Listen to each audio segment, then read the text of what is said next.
మహిళ యెహోవా నిజమైన దేవుడు, ఆయన జీవము గల దేవుడు, సదాకాలము ఆయన రాజు. ఇర్మియా 10:10.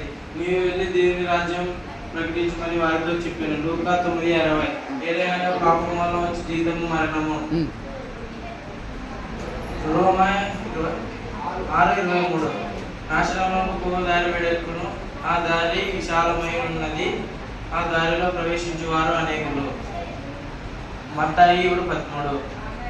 వారు మారు మనసు పొంది దేవుని తట్టు తిరిగి మారు మనసుకు తగిన క్రియలను చేయవలెనని ప్రకటించుచుంటిని. అపొస్తలుల కార్యములు 26:20. అదే మనగా యేసు ప్రభువుని నోటితో ఒప్పుకొని దేవుడు మృతుల నుండి ఆయనను లేపునని నీ హృదయమందు విశ్వసించిన ఎడల నీవు రక్షింపబడదు. రోమీయులకు 10:9.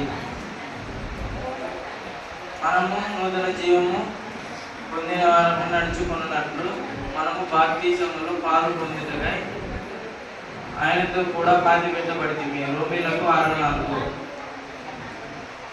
పరలోకమందున్న మా తండ్రి, మీ తండ్రి తన్ను అడుగు వారికి పరిశుద్ధాత్మ ఎంతో నిశ్చయముగా అనుగ్రహింపబడెను.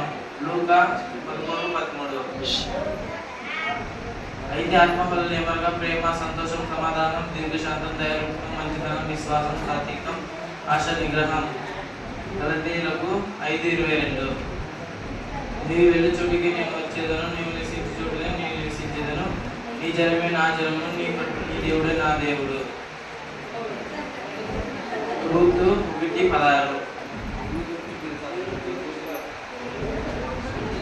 దేవుని ప్రేమించే వారికి అనగా ఆయన సంకల్పము చొప్పున పిలువబడిన వారికి మేలు కలుగుటకై సమస్తము సమకూడి జరిగినని ఎరుగుదుము. రోమీయులకు 8:28.